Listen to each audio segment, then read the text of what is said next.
కోనసీమ జిల్లా ఆత్రేయపురం మండలం బొబ్బర్లంకలో విషాదం చోటు చేసుకుంది. నదిలో దిగి ముగ్గురు యువకులు గల్లంతయ్యారు. రాజమండ్రి జాంపేటకు చెందిన నలుగురు యువకులు బొబ్బర్లంక సమీపంలోని పిచ్చుకలంక సమీపంలో వద్ద గోదావరి నదిలో స్నానానికి దిగారు. ఇందులో ఒకరు సురక్షితంగా బయటపడగా ముగ్గురు ప్రమాదవశాత్తు నదిలో గల్లంతయ్యారు.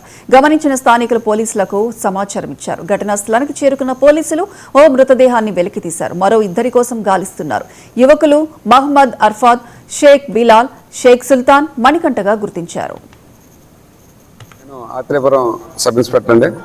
ఈరోజు మన ఆత్రేయపురం మండలం పిచ్చులంక హ్యామ్లెట్ ఆఫ్ బొబ్బర్లంక గ్రామం మన ధవళేశ్వరం బ్యారేజ్ వద్ద మన బ్యారేజ్ నుంచి సుమారుగా 1 కిలోమీటర్ ఎదరికెళ్ళే ప్లేస్లో ఈరోజు రాజమండ్రికి చెందిన నలుగురు వ్యక్తులు మసరి మణికంఠ, మహమ్మద్ అర్ఫాద్, షేక్ బిలాల్, షేక్ సుల్తాన్ అనే నలుగురు వీళ్ళు ఫ్రెండ్స్ అండి. అక్కడ రాజమండ్రి జాంపేట చెందిన వాళ్ళు.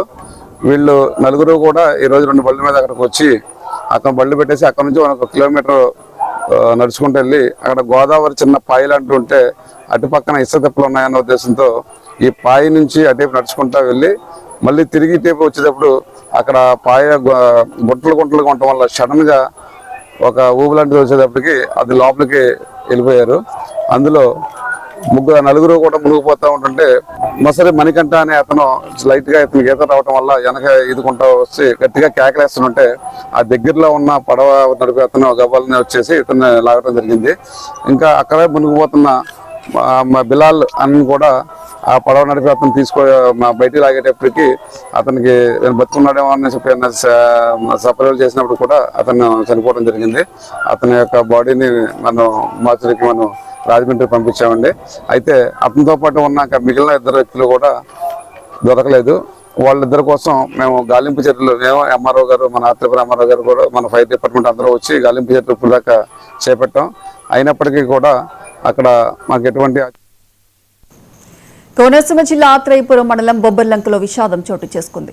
నదిలో దిగి ముగ్గురు యువకులు గల్లంతయ్యారు. రాజమండ్రి జాంపేటకు చెందిన నలుగురు యువకులు బొబ్బర్లంక సమీపంలో ఉన్న పిచ్చుకలంక గోదావరి నదిలో స్నానానికి దిగారు. ఇందులో ఒకరు సురక్షితంగా బయటపడగా ముగ్గురు ప్రమాదవశాత్తు నదిలో గల్లంతయ్యారు.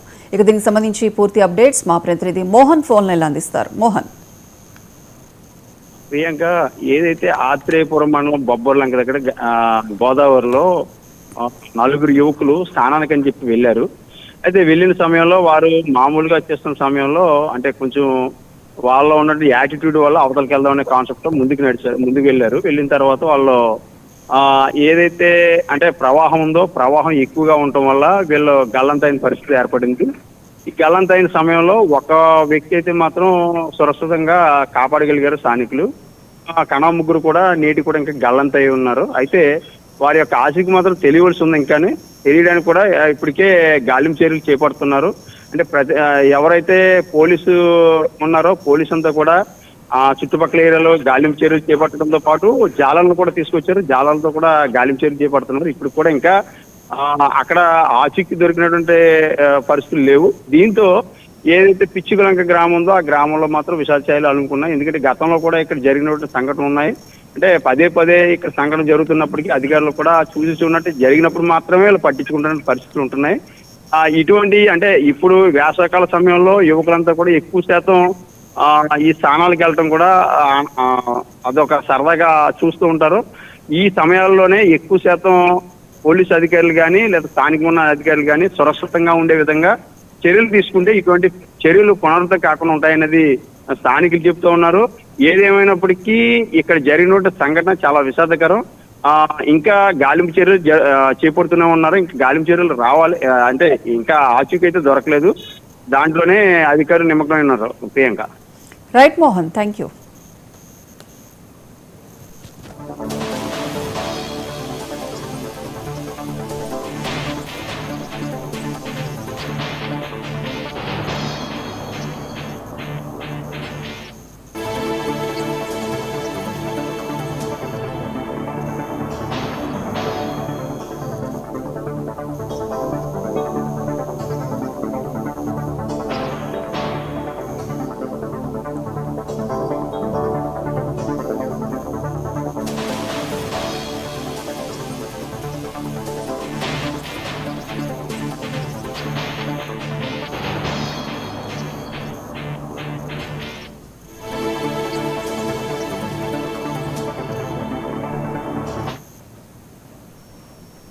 నిర్మల్